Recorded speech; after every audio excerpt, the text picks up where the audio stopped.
First, let me say, lo siento, mi español no bueno. I love it here so much. Everybody's so nice. The area is very beautiful, and for me, it's been really a big change, but very, like it's been like a huge spiritual growth for me doing this move.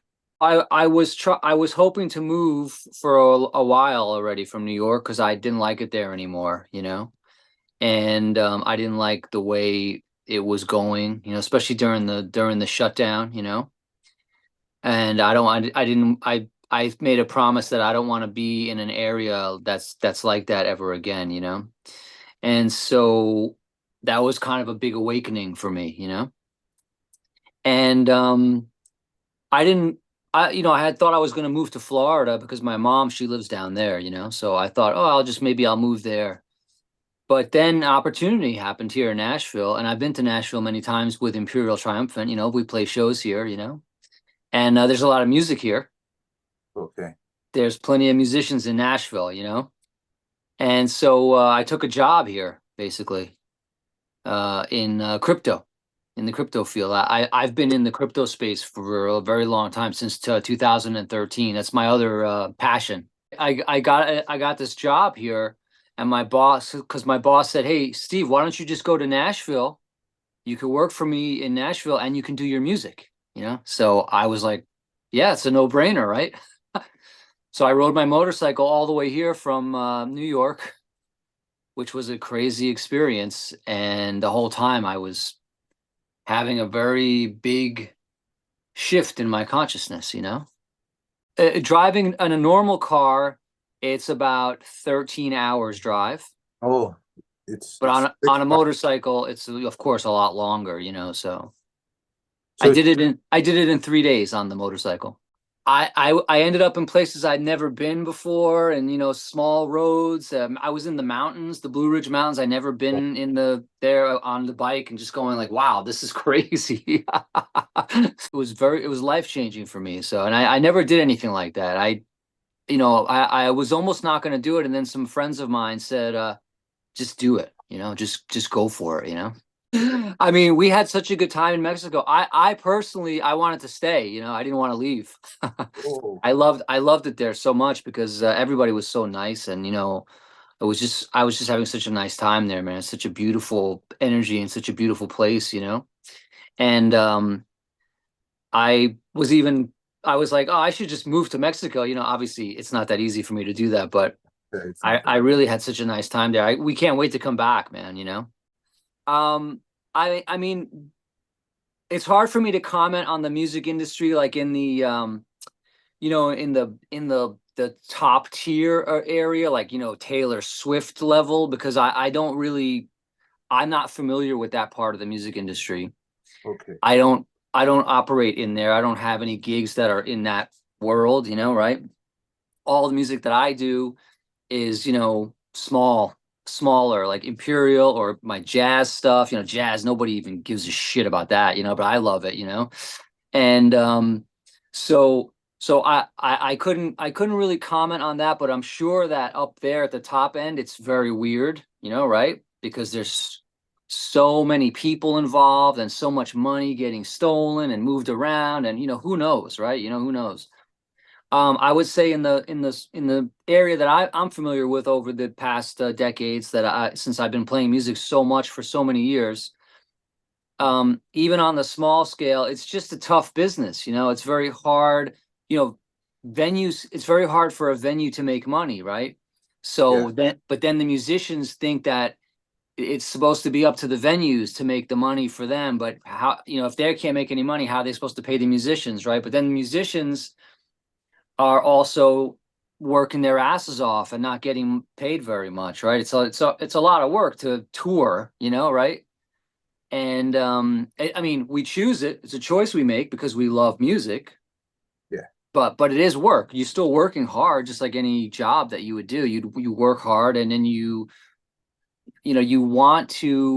um you want to connect with the people and give them a good show and give them a good night because they're taking a break from their grind or their daily life, right? And they go to a yeah. concert to get away from all that for an evening, right? You know, so our job is really to connect with everybody and make a good show, which I think Imperial does a pretty good job of, even though we're small. But Awesome. we do what the best we can. Like we go as hard as we can. You know what I'm saying? Like with the resources that we have, right?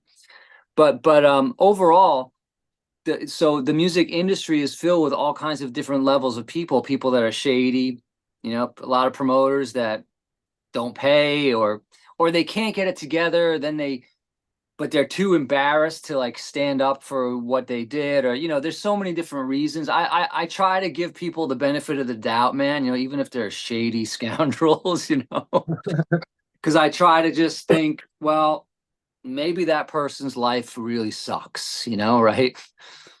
I don't know. I don't know all these people personally. You know, as a touring musician, all of us, we meet so many people, you know, right? I mean, that's one of the things I love about being a musician is all the people around the world that I get to meet, you know, right? Yeah. Like you know? And so I would say that it's a very, my general statement, to come back around and out of my long rant, the general statement I would say is that it's a very tough business. When you play music, it's not exactly a choice. You know, the universe kind of speaks to you and you finds you a guitar or a piano or an oud or a flute or a violin or whatever you end up playing, you know? Yeah. And then if you try to stop doing it, which I tried to quit music at one point in my life because I couldn't deal with it anymore. Like, you know, I couldn't pay my rent. It was so difficult, you know, to make any money. And I couldn't really quit though, because all I thought about was music. So it was like you can't go away from it, you know. It's a life. It's a life, you know. It's not really a career, so to speak, you know. So musicians love to play, Yeah. and unfortunately, sometimes that's not good for the business, because musicians will just do anything as long as they can play, you know, right? So how do you set the boundaries for that? It's very, very challenging. And also, I just want to say one more thing. The music business has changed a lot. It's Yes. gotten much more difficult to make any money. Yes. That's just how it is. And that's not just the music business. That's part of the global financial system and the global banking cartel. And that's a whole nother book that you and I could get into, right, for a few hours if we wanted to talk about that. But everything is affected by that, and that includes being a musician. And if musicians were already not making a lot of money, even back in the old days, they're making even less now, right? You know, I still don't even use it. The only thing I use is because I have a YouTube account Yeah. that I pay for, because I refuse to look at commercials. I'll just pay so I don't have to look at commercials, you know, right? Because I don't want that going into my brain, you know, right? Um, I have the music account that's with it. So that's the only music service that I use, you know, that I kind of like. But really, streaming, the model that has, you know, I guess become the norm over the past, like, what would you say, 15 years maybe, right? More or less. 10, 15 years, right? It's definitely paying the musicians nothing. And I don't even, you know what, man, like, I don't care anymore, because I've just let it go. Like, I don't even consider that part of whatever musicians do, you know. I don't even consider it anymore. You know, to me, it doesn't exist. I don't even have any accounts, man, of all those streaming services, you know. YouTube is pretty cool, man. You know, like, overall, there's things I don't like about it, but overall it's pretty cool. It allows me to, you know, watch somebody taking a motorcycle ride in Mexico, you know, right? Like, that I would never have been able to see living in New York or whatever. Um, so in that sense, I like it, you know, but it's still controlled by Google, which controls, you know, so much Controls everything. information. Yeah, I Everything. mean, you know, they're controlling the internet pretty much, you know, and so I do think, though, that there is some light at the end of the tunnel, because I'm in the crypto space. Yeah. That's an area of innovation and technology where the streaming platform, they're being built currently. There are a lot of people, very smart people, working on this stuff in the crypto space. Okay. That's an area where musicians would have a lot more control over their ownership of their music. So I'm pretty sure we're going to see it shift to that. Because even Spotify, like, I don't even think they make a lot of money. That's the thing. Like, they don't, that model is not even a good business model. You know what I mean? It's not even a good business model. You know, maybe there's a few people at the very top. Obviously, they're getting paid well, you know, because they started it or whatever. But I mean, the business itself, I don't think it's generating a lot of profit. I've looked into it. I know some people that are in the industry, you know, they tell me, like, dude, it doesn't even make a lot of money. Like, in the old days, selling records was much more profitable. Recently, I learned that in the old days, like the 1960s or 1970s, you know, when bands were touring like crazy, those tours didn't even make money. They were just to promote the sales of the record, but they made all their money from selling the records. Oh, And I never knew that, you know, because they did such big tours, these bands like Led Zeppelin and shit, you know what I mean, right? That was to promote the sales of the records. They made, you know, they made so much money selling records because it was very profitable. Zach and I and Kenny, we say that all the time, man. You know, we're a traveling t-shirt store that plays some music every night. I just try to look at the best part of it, and I know that there is definitely we're going into a whole new time, man. Like what's happening with technology and everything. Like I'm not saying it's all going to be good because of course it won't be, but there is a lot of opportunity that I have never seen before, you know. And I only know this mostly because I spend so much time in the crypto space, which is really a very different world, you know. okay. So it's interesting, and I know it's going to translate to musicians because the musicians can't keep doing everything for free. Bandcamp is pretty cool. I support Bandcamp. No, they only take a little tiny bit. And so whenever a friend, like any friends that come out with new records or new albums, I always buy them on Bandcamp. I do buy digital music because I can't, I mean, well, first of all, right now, I don't even have a turntable or anything. I don't even, you know, I'm living in such a transitory time of my life, chapter of my life. So my whole existence right now is in this room, but this is in the building where I work. So Okay. I'm staying at my job right now. Like I don't even have a place really. I don't care. I got my basses, I got my keyboards, I'm making music, whatever, you know what I mean, right? But yeah, so I like the digital music in the sense that if some friends of mine from that are far away or something come out with some music, I can check it out right away, you know? I mean, the best support is just you know, go to the shows Go obviously if to you the can. shows, obviously. Yeah. I mean, you know, I know you people can't always go to the shows because the bands can't go everywhere, but you know, if the band comes to your area, try to go to the show because that's good support for the live music to keep that alive. That's right. Which is still my favorite part of music is live music, you know. And then yeah, merch, and if you are gonna do digital, you know, like something like Bandcamp is much better, you know. I mean, the quality on Spotify. The thing is, I might have a Spotify. I never listen, so I don't use Spotify.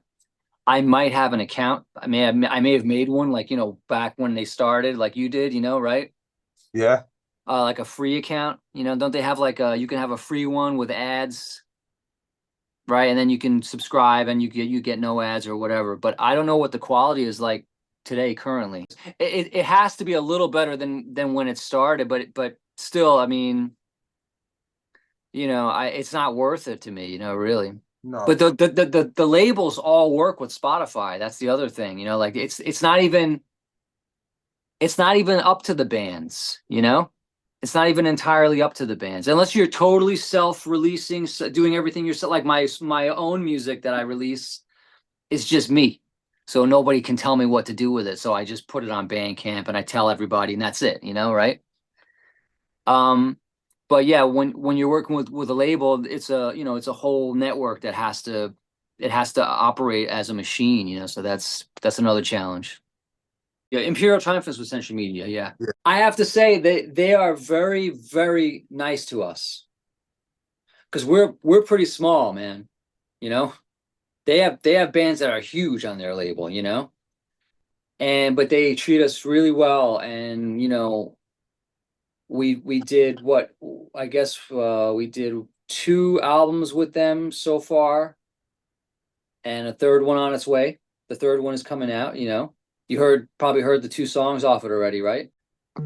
I think it might be my favorite album of ours so far. So I'm curious what everyone's going to think when the whole album comes out and people can listen to the whole thing. You know, I don't like that we have to release so many songs like before the album comes out, because for me, part of the fun was always like, oh, I get to listen to this album now that I don't know anything about it. You know, but that's the way it works now. So, and we have to make videos and stuff. You know, so we try to make cool videos with them and um. But yeah, I'm curious like what people think. I actually I like this album a lot. I think it came out pretty good, and it was the last album recorded at Colin Marston's studio. He closed his studio, which is he's the bass player in Gorguts, and he's the guitar player in Krallis. I don't know if you know these bands. You know Gorguts, obviously, but Yeah, But anyway, he's a great musician. He's recorded the majority of our material. He's also recorded so many bands at his studio, like in the underground metal scene, like I mean, so Defeated Sanity. I mean, there's so many cool. bands that recorded at his place. But he had to close his studio after 18 years. And the Wow. last album was the record we just did. Very last thing to ever be recorded at his studio. So it's kind of cool. Oh, well, I mean, you already got two songs, Yeah. which are pretty good idea of the sound of the album, Okay. Obviously, the kind of band we are, we like to have some different songs, not like all the same kind of songs, right? I have some of my favorite albums are songs that are all very similar. It has nothing to do with that. It's just the way that we like to make songs. We like to make some different kinds of music, But yeah, I can't tell you too much about it because it won't be out till next year. I don't even know the exact date actually. Oh, But I think the pre-orders for the album will be available. Will I think January is going to be the pre-orders. Those two songs, they're short songs. They're just yeah. normal songs, right? And so that's a challenge to retain your progressive roots in just a 5 minute or 4 to 5 minute long song, Yeah. So for me, that's kind of what I like about the new material, is how we just wanted to stay true to ourselves, but we also wanted to craft these different kinds of songs that we didn't do before, I think it has 8 songs, and you'll get another song too in January. So you guys will hear a new song, and then also I can just tell you that, and it's just my opinion, but I think the album rips. Oh, Spirit of Ecstasy is definitely like, in fact, even when we were making that album, I remember Zach thought like, he thought it was like going to be easy for people to listen to, and I was like, dude, this is definitely not.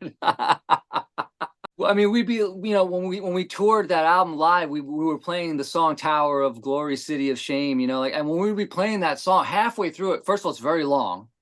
Yes. And halfway through it, I would be thinking to myself, like, man, what the fuck does this shit even sound like to people out there, man? Like, because it was so like deep in the basement, you know what I mean, right? But that's what that album was. We do the albums as they come to us naturally. We don't force anything, because then otherwise it might not be good if you try to force that things, Yeah. And so that album we created during the shutdown. So it was a product of that whole weird time, right? So it's kind of interesting now looking back. Our process is pretty normal for musicians. I mean, somebody might bring in a riff, and then we work together to build a whole song around it, which would be like a group written song. Somebody might bring a demo in that already has almost a whole song or a whole song, and then we just sort of reapply that to us as a real band and humans actually playing, right?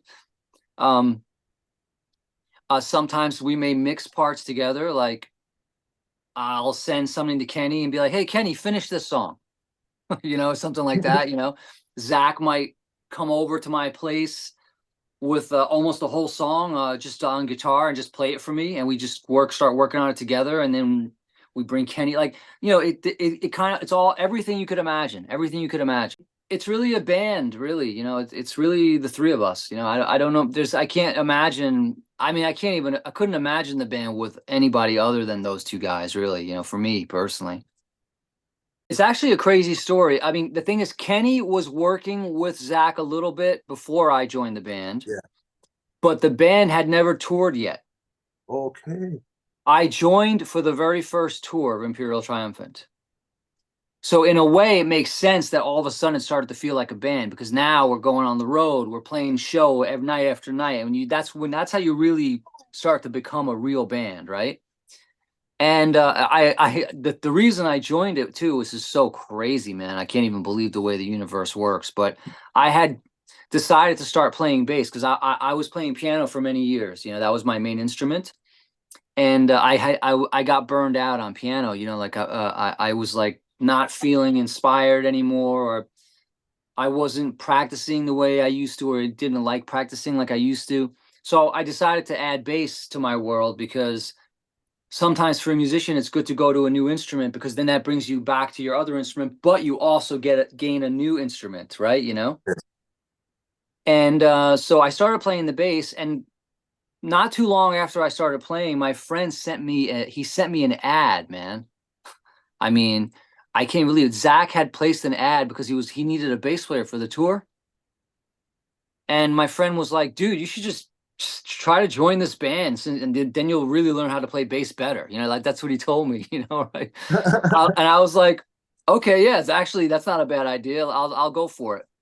And I answered the ad, and then I met with Zach. I learned a whole bunch of his Imperial songs, the old stuff, you know, and we got along. And then we went on the tour, man. It was crazy, and that's what happened. That's how I joined the band. Nothing's better than just joining a band because obviously I was already playing music my entire. I played the drums for many years. That was Oh, my also, first bro. instrument. Okay. So I was really a drummer until certain certain life things had to force me to change, you know, gears. And then I took up the piano, and then I really dedicated my life to the piano. I worked very hard on the piano. I practiced 10 hours a day. I had no social life. I completely just went into the world of piano. And you know, it's a huge world, man, the world of piano. It's like its own world, you know. Yeah. And so that was the world I lived in. And but really I grew up playing rock and metal, and that's how I grew up on metal and rock, you know. So going back into it, the bass took me back to that, and it meant, I mean, the opportunity, like I'm having this conversation with you because I decided to play the bass. You know what I mean? It's crazy. It's really crazy, man. So you can never know where your life's gonna go, man. You know, and also like to know that all of it happens because you have a thought. You think it first. Yes.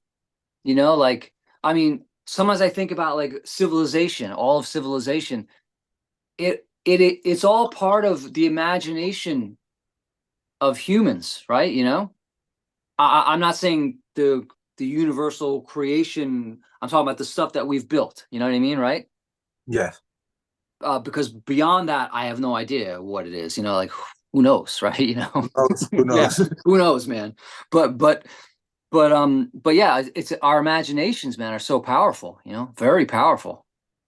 A lot of people get so angry. I see it a lot, man. You know, I see it a lot, and I just think to myself, well, you know, I even myself, I used to find myself getting angry about politics or things like that, and then I realized I'm like, you know, that person's truth is different than my truth. You know, right? Yeah. Yeah. It's their truth, and my truth is my truth. So we have to have differences. It's okay, you know. I used to be so dark on this shit, man, you know, but that was because I didn't understand things, you know. I was learning, you know. Because this experience, this life experience is really it's amazing, man. It's amazing. It's Like amazing. Yeah. there's a lot of bad things, of course, man. I mean, you know, my band, we sing about all kinds of dark shit that goes on in the world, right? You know, but the life experience itself is absolutely unbelievable, man, right? You know, I mean, Yeah. think about like your cats. Like think about how amazing they are, man, right? Like, and they know a lot of stuff, man, you know? You know, they know stuff that we don't, you know, we're That we not don't really, know. We yeah, don't that we're even. not aware of, right? Exactly. They have different aware, they're in a different dimension, you know, right? It's crazy, man, you know? So I think that I think it's important, man, for us to like allow all this stuff to just be in here, to be in it, you know, right? And I it's love it. incredible. Where I mean, you and me having this conversation, you're in Mexico, I'm up here in Tennessee, man. Like it's so cool that we can have this conversation, you know? I think I started playing the drums maybe like when I was 12. Okay. I think that's about right. And then I played all through high school. I was in rock bands and metal bands. I played in a Sepultura cover band. Okay. You know, and that was all in the area where I grew up. You know, I grew up just outside of New York City in the suburbs. And there we, you know, all of us kids back then, man, were into metal. Like, you know, it was, I couldn't imagine growing up without it, man. I remember giving people, you know, albums. We used to share albums with each other and like, you know, but yeah, so I played the drums and then I got into like, you know, I started getting into jazz too and like a lot of funk albums and like all this other kinds of music, man, you know, and like that really opened my mind, you know, like I was like, whoa, holy shit, there's so many incredible musicians everywhere and all these different genres of music, right? You know, Yeah. I started getting into like old country music, like old country records, and I was like listening listening to like the bass and the drums and the, you know, the what's it called, the pedal Oh, steel guitar and shit, man. yeah. I was like, man, these people are all they're all so good, man, you know, right? So then you just start letting it all come in, you know, and then you start realizing it's all connected. You start realizing, oh well, it's all influenced by, you know, the blues. Is there'd be no like would metal be what metal is if it wasn't for the blues? Probably not, you know. Would No. metal be metal if it wasn't for like medieval Europe? No, probably not. That's part of it too, right? You know, like would metal be metal if it wasn't for all these different musics around the world? Or jazz, a great example. It's a mix of all kinds of music, you know, right? So, so yeah, so I was playing the drums and I love the drums, man. I mean, I still love the drums. I don't think I ever thought about it. I don't think I that's what I'm saying. Like I don't feel like I had a choice. As long as I can remember, my father, he really loved music. Okay. And so he had a lot of records. He had a lot of records, man, you know? And so as a little kid, I got to like listen to all these records, you know, right? All kinds of shit, all kinds of music, you know, right? And also my mom, she's from Morocco, my mom. Okay. So I grew up listening to her music, which was totally different than all the other music that I was listening to, you know? I Because you know, she would have like all this like belly dance music or music from like Turkey or, you know, Moroccan music or Southern Spain, you know, like all that kind of music, you know? And all of that was just like having such a big effect on me because like I couldn't, you know, I was so affected by music as a listener, you know? It was so profound. It was such a profound effect, like just listening to music, you know? So I don't even know how to describe it because I don't even know what music is. Yeah, you know, I mean, a lot of bass players in the bass community, they probably wouldn't even consider me a bass player, you know, right? But to me, the bass is just another beautiful instrument that, you know, has a lot of amazing sounds, man. You could make a lot of amazing sounds with that thing, you know? People think, oh, it's only got four strings. You can't really do anything. It's like, nah, there's so much you can do with that instrument back there, you know? I don't know if you can see my bass back there, but yeah. Yeah, so, you know, I'm Yes, grateful. yes, I'm yes. grateful. I'm grateful though, man. Like even if the bass community doesn't like I'm not really part of that world, you know. But I'm grateful that I play other instruments and that I got to listen to all this music, man, because it just keeps expanding. We just keep expanding the older we get, right? We're trying to expand our consciousness, you know, You know, into the big consciousness, whatever that may be, you know, right? The thing that you know, connects you and me. I don't think that anyone's talked about that because I think the band I think Zach really considers the band to be about 10 years old, even though like he started it much before that, you know. okay. But yeah, we don't have anything like that in the works, but there is a lot in the works for 2025. So we will be I mean, I think everyone's going to get a chance to come hear us at a show because there's a lot on the table. I can't tell you all the specifics right now, but things are getting filled up. I mean, there is a big festival in Europe that we did announce. I think it's in Germany. That's going to be probably a tour around that for my European friends. For my Mexican friends, I'm pretty sure we'll be coming to Mexico. So I don't know exactly the details, and nothing is confirmed. So that's why I can't really say, you know. But yeah, we're definitely coming back to Mexico. I have bought many 5-string basses, but I always end up selling them. I don't like 5-string bass that much. 6-string bass, I love. 6-string basses that's a whole different animal. That's so cool, man. You know, like because you got the super high notes and you got the super low notes. You know what I mean, right? And you can play really crazy chords. So Okay. 6-string bass I've had in my life for a while. I was getting really into it. Right now, currently, I don't have a 6-string bass, so I'm gonna need to get another one back into my you know, bass setup. But I also want to say one other thing too is that, you know, also don't forget we have Kenny. Kenny's a wild animal. You know what I mean? That dude, he's like, and you know, I love the drums, so I'm very, very, very focused, hyper focused, and sensitive to what he plays because I'm actually a drummer, not on his level, but still, I know all about the drums. I know what he's doing, you know, and so that's another cool thing is the way Kenny and I get to play together in this band. And also, when I first met Zach and he showed up with just a regular 6-string guitar tuned in E, you know, like just tuned in regular standard tuning. Yeah.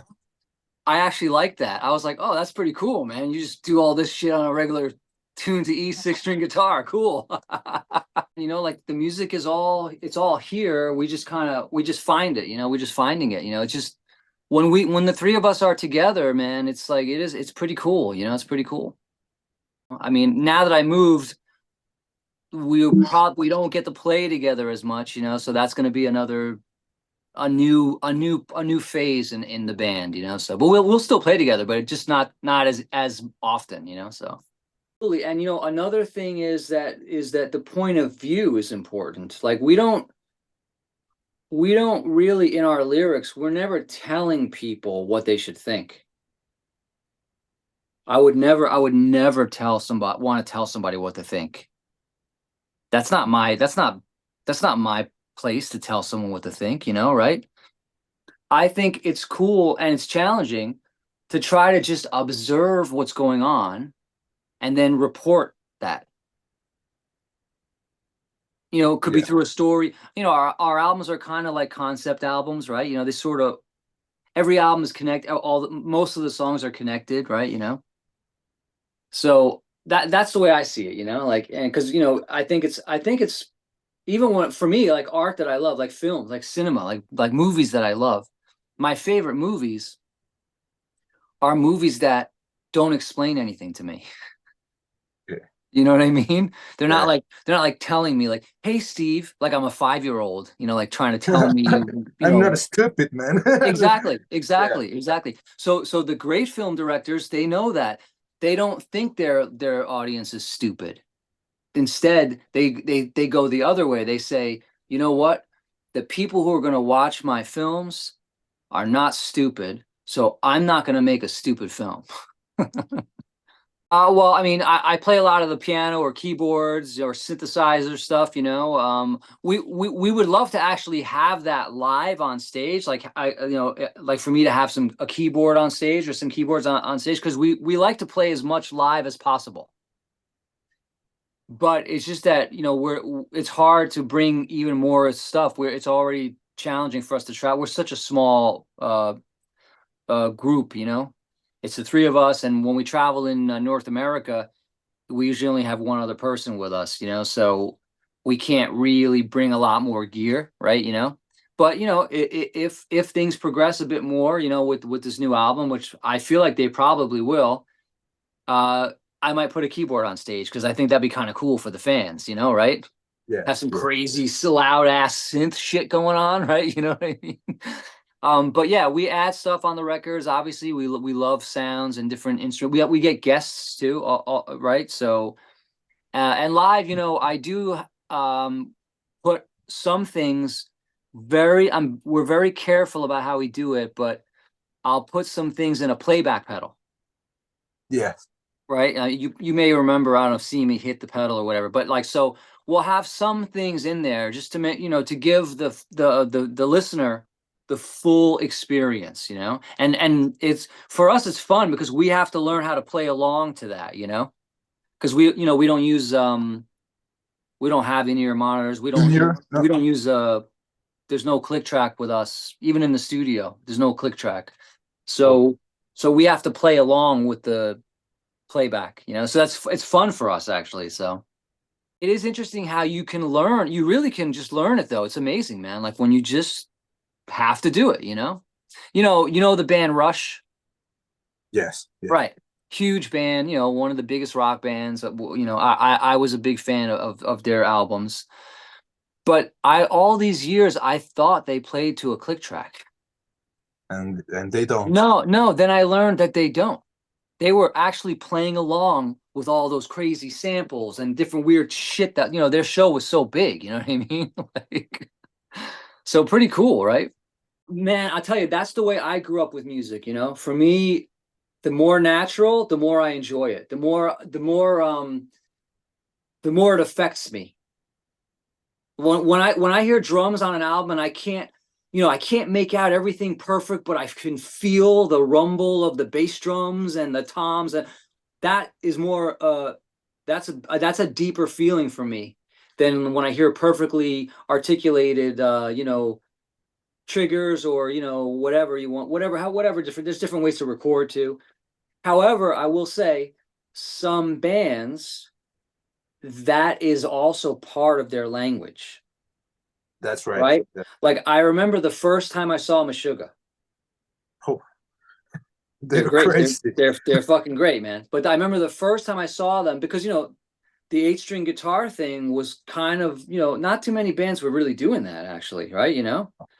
And they sort of took it and then just made it their sound. So then when I went to see them, and I know they play to a click and all that, I knew all that shit, and I know that they didn't use amps, they were using Axe effects and all that stuff. I knew all that, but man, it was still it was amazing. Yes. I walked out of there going, yo, that was fucking amazing music, right? Like, because that's part of their language, right? They've evolved into 8-string, no amps, click, grid, weird lights, and that's what they've evolved into. But that's part of their language. So they sound good because they're being true to who they are. I think it's the key to the success of anything any of us try to do in life.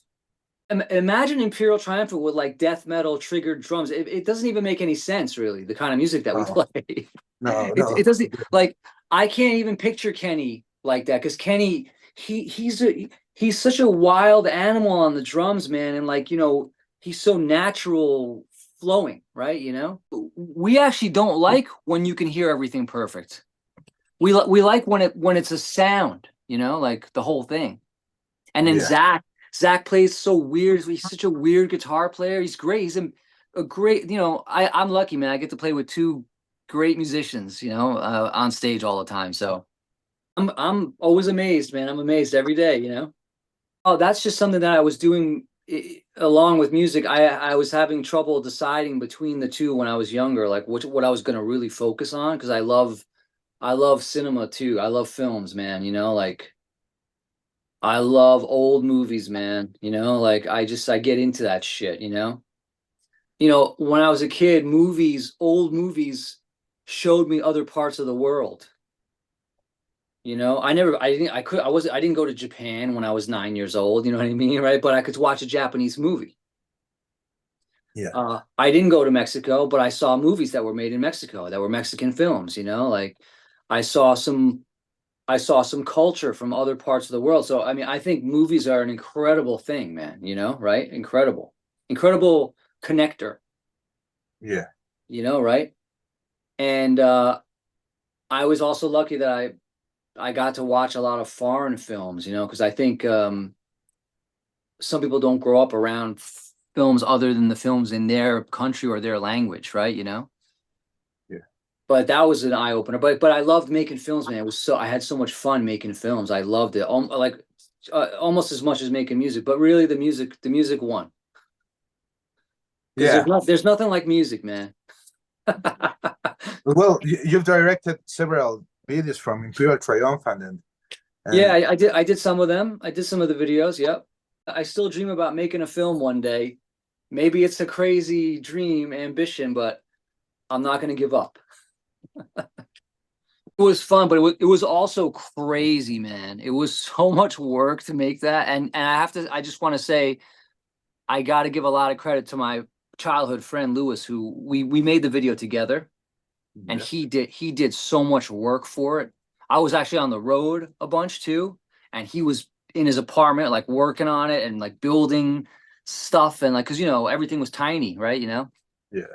And then we went out into the country and we filmed by the water, you know, like beach scenes, and like, you know, we had to make it look like it was the right side. Like it's crazy, man. It's crazy. But it came out good, I think. So, you know, we're happy.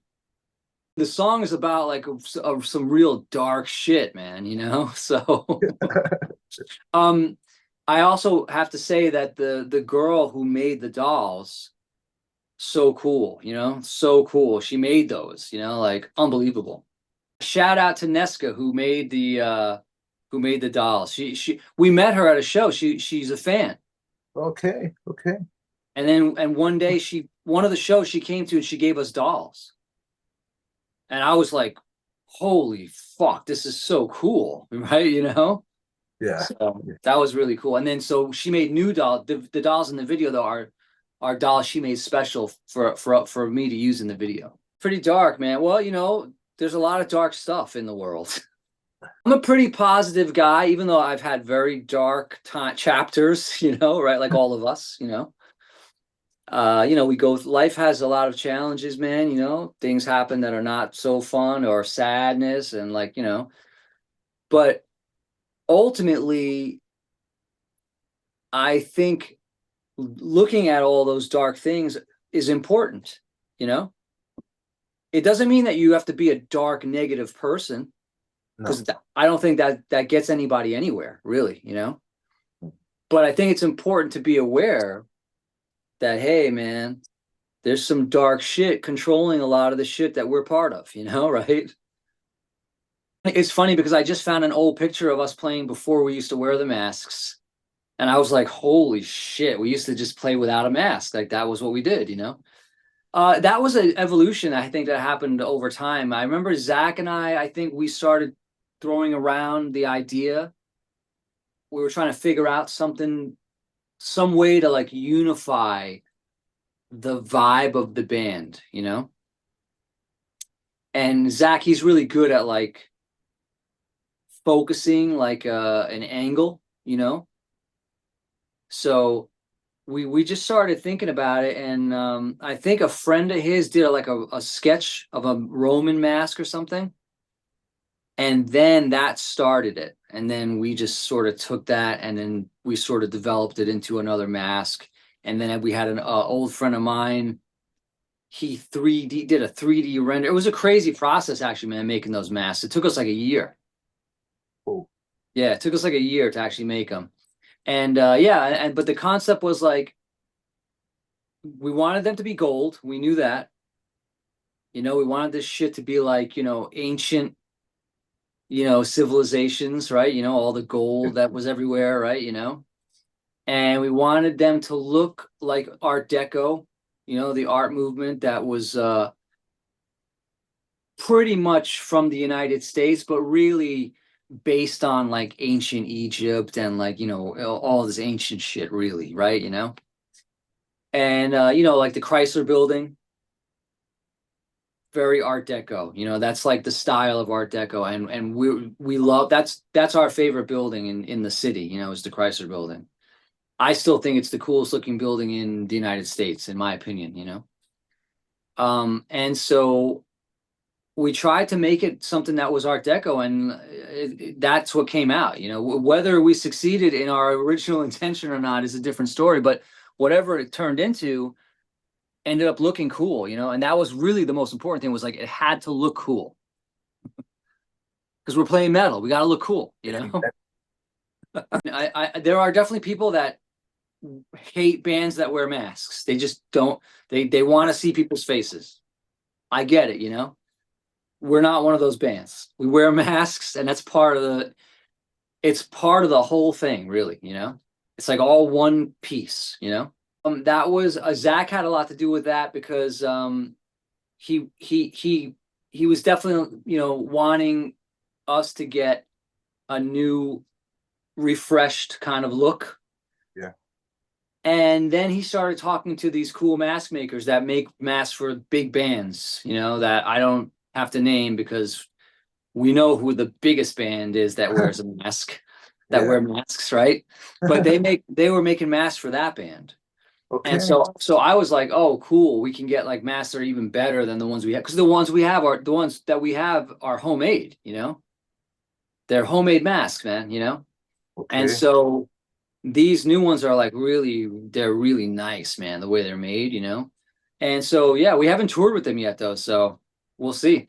Zach's is crazy, man, right? I don't think there's any way for it to be really comfortable, you know, like, you know, you got this thing on your face, you can't see that well, you can't, that's the worst part is the vision.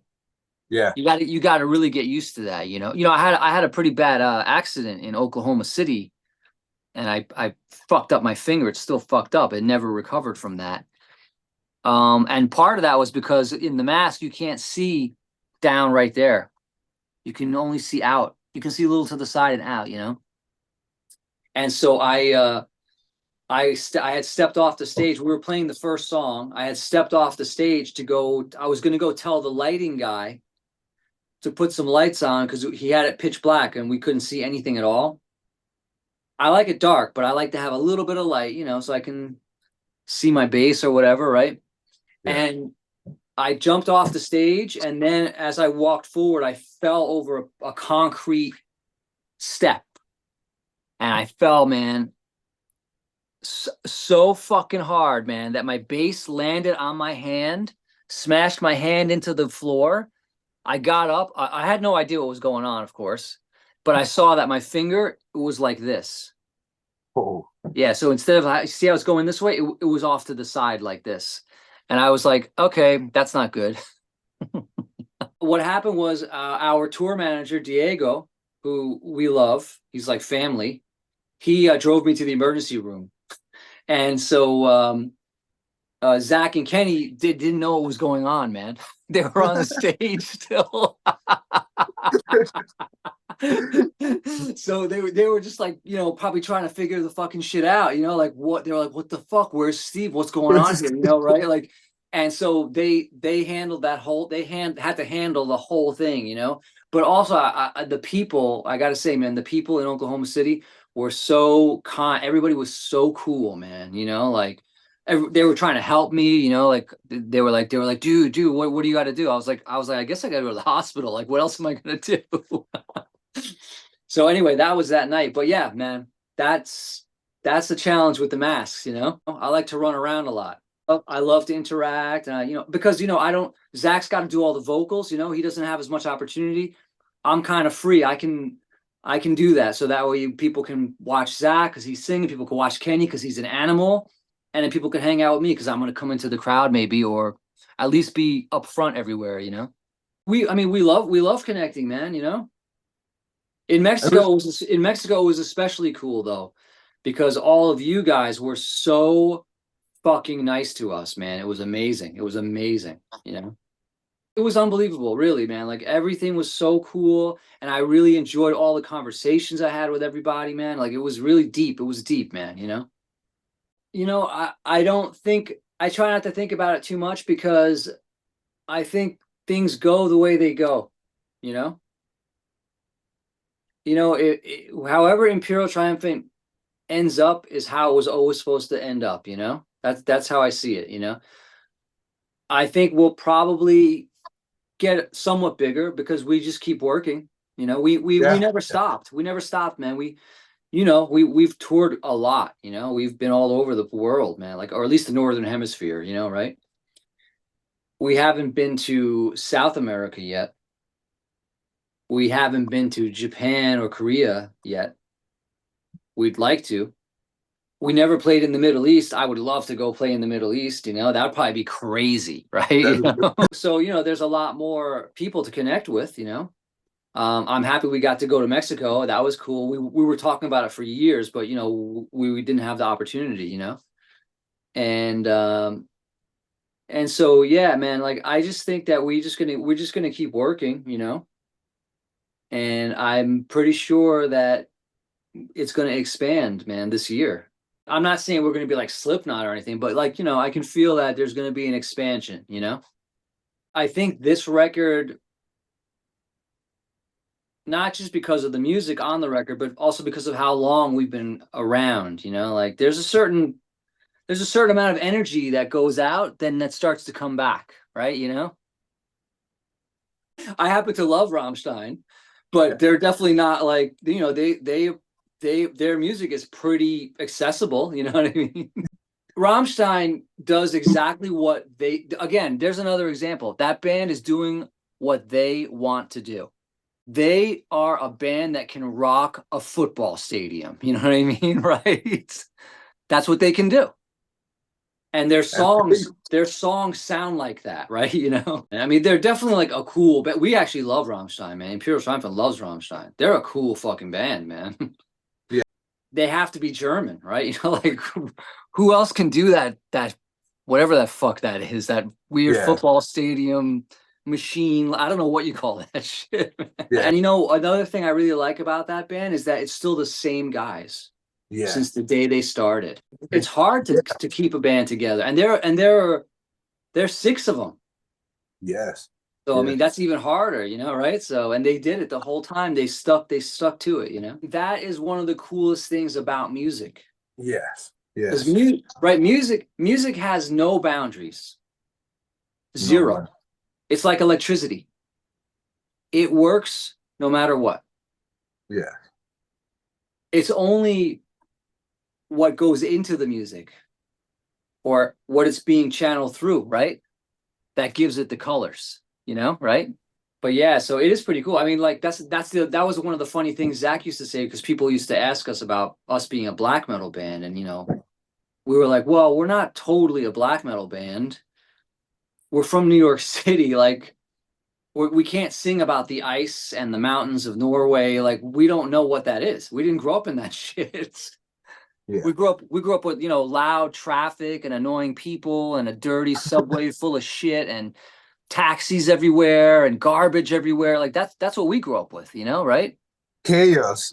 Yeah, it's pretty chaotic, man, New York, you know? And like and it's a kind of a difficult city to live in, really, man. You know, it's very expensive, it's very dirty, you know, it's like but that has to have something to do with what we sound like, because that's where we're from, you know, right? So now I live in Nashville, you know, like are we gonna make like a country, like are we gonna have like a country black metal country song? You know, I don't know, you know, because I'm getting influenced by the music here, man. Yes. My friends are taking me to hear like bluegrass and shit, right? And I'm loving it, man. I'm like, fuck, this shit is good.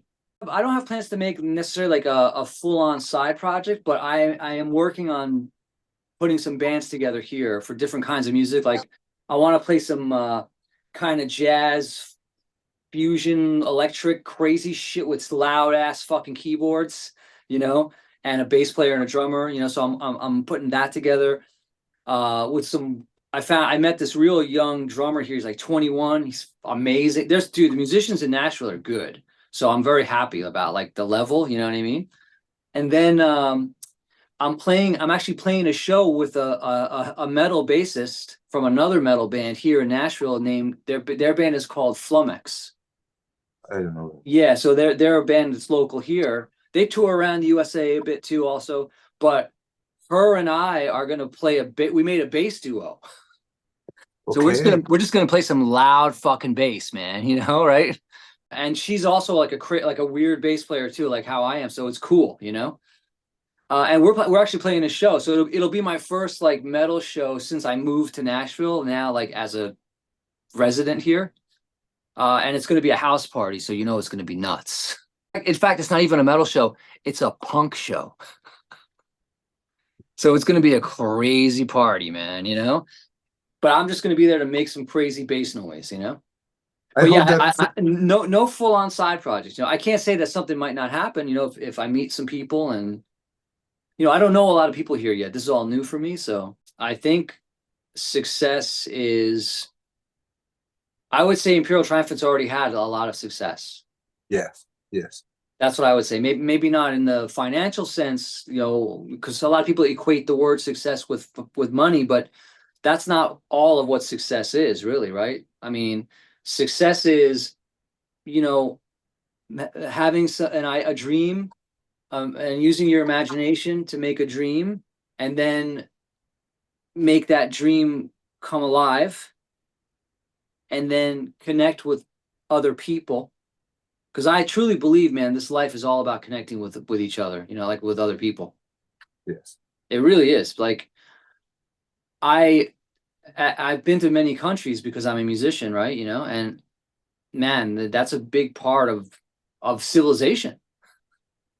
You know, would we have been able to even do any of the amazing things that we've done if we didn't connect and talk about ideas and make it all like making an airplane? Would that have happened if people didn't get together and talk ideas and try to figure that shit out, right? You know?